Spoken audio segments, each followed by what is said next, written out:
ইতিহাসের পাটিগণিত আর নির্মম সত্যের ব্যবধানটা কখনো গভীরভাবে ভেবে দেখেছেন?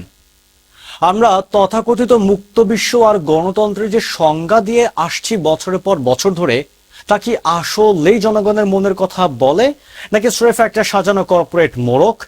আজ আপনাদের সামনে এমন কিছু গাণিতিক সমীকরণ আর ঐতিহাসিক সত্য তুলে ধরব, যা শোনার পর বিশ্ব রাজনীতি সম্পর্কে আপনার চেনা ধারণা চিরতরে বদলে যেতে বাধ্য। একদিকে 19 কোটির পরাশক্তি আমেরিকা, যেখানে তাদের সবচেয়ে জনপ্রিয় প্রেসিডেন্টের বিদায় রাষ্ট্রীয় জাঁকজমক, আর অন্যদিকে তথাকথিত এক ঘরে কিংবা জনবিচ্ছিন্ন তকমা পাওয়া 9 কোটির এক রাষ্ট্র, যার নেতার বিদায় রাস্তায় আছড়ে পড়েছে কোটি কোটি মানুষের এক অবিনশ্বর স্রোত। গণতন্ত্রের যে সংজ্ঞা দিয়ে বিশ্বকে শেখানো হয়, সেই সমীকরণের সামনে দাঁড়িয়ে এই সংজ্ঞা কি আজ লজ্জিত নয়? কারা জনগণের প্রকৃত হৃদস্পন্দন আর কারা স্রেফ বিজ্ঞাপনী প্রচারণা টিকে থাকা ক্ষমতার পুতুল?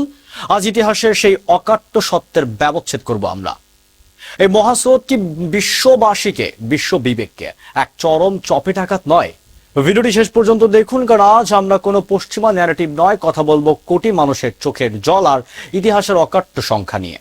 চলুন শুরু করা যাক ইতিহাসের পাতা উল্টে। 1963 সাল, তৎকালীন 19 কোটি জনসংখ্যা দেশ মার্কিন যুক্তরাষ্ট্র। তাদের অন্যতম জনপ্রিয় এবং আলোচিত প্রেসিডেন্ট জন এফ কেনেডির বিদায়ের পর টানা 4 দিন ধরে পুরো আমেরিকার টেলিভিশনগুলোতে কোনো বিজ্ঞাপন আরও পেছনে যাওয়া হয়নি।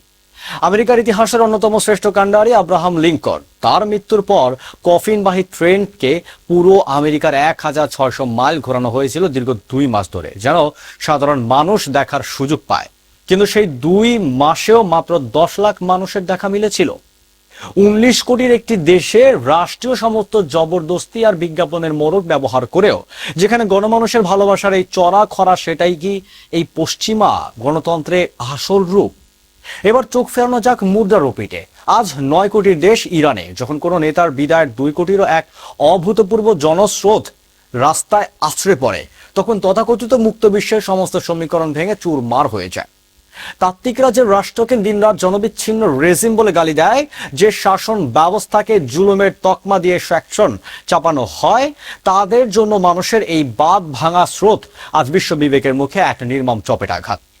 চিন্তা করে দেখুন, এই লাখ লাখ কোটি কোটি মানুষকে কিন্তু কোনো টেলিভিশন বিজ্ঞাপনের মোড়কে কিংবা বন্দুকের নলে রাস্তায় নামানো হয়নি।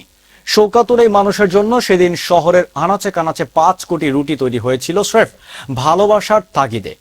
রাষ্ট্রীয় জাঁকজমক কিংবা 92টি দেশের প্রতিনিধি এনে বিশ্ব মঞ্চে কূটনৈতিক নাটক সাজানো যায়, মিডিয়া হাইপ তৈরি করা যায়, কিন্তু গণমানুষের অকৃত্রিম চোখের জল আর ভালোবাসার কোনো টাকা বা ক্ষমতা দিয়ে কেনা যায় না। এটা অর্জিত হয় ত্যাগের মহিমায়, সাম্রাজ্যবাদের বিরুদ্ধে আপোষহীন লড়াইয়ের আদর্শে। 19 কোটি বনাম 2.5 লাখ আর 9 কোটি বনাম 2 কোটি, এই সমীকরণটি স্পষ্ট করে দেয় কারা সত্যিকার অর্থে জনগণের হৃদয়ে বসত গড়ে আর কারা স্রেফ ক্ষমতার পুতুল। পশ্চিমা মিডিয়া কোটি মানুষের এই মহাস্রোতকে স্পন্সার্ড বা বাধ্যতামূলক সমাবেশ বলে চালিয়ে দেওয়ার অপচেষ্টা করতে পারে, কিন্তু যুক্তি বলে 2 কোটি মানুষকে জোর করে রাস্তায় নামিয়ে ঘন্টার পর ঘন্টা কাঁদানো অসম্ভব। কোন রাষ্ট্রকে জনবিচ্ছিন্ন বা স্বৈরাচারী তকমা দেওয়ার আগে পশ্চিমা বিশ্বের অন্ধ সমর্থকদের এই 2 কোটি জনসমুদ্রের দিকে তাকিয়ে নিজেদের চেহারা আয়নায় দেখা উচিত।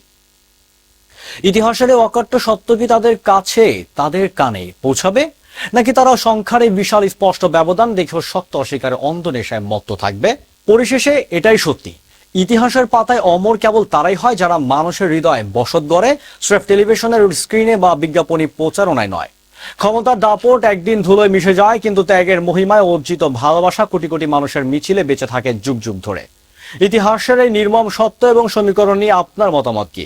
পশ্চিমা প্রচারণার আড়ালে লুকিয়ে থাকা এই সত্য কি আপনাকেও ভাবিয়ে তুলেছে? আপনার মূল্যবান মন্তব্য কমেন্ট বক্সে জানান। ভিডিওটি ভালো লাগলে লাইক ও শেয়ার করে সমাজের ও রাজনীতির এমন সব অন্ধকার ও তিতা সত্যের মুখোমুখি হতে আমাদের চ্যানেলটি এখনই সাবস্ক্রাইব করুন। দেখা হচ্ছে পরের ভিডিওতে। ধন্যবাদ।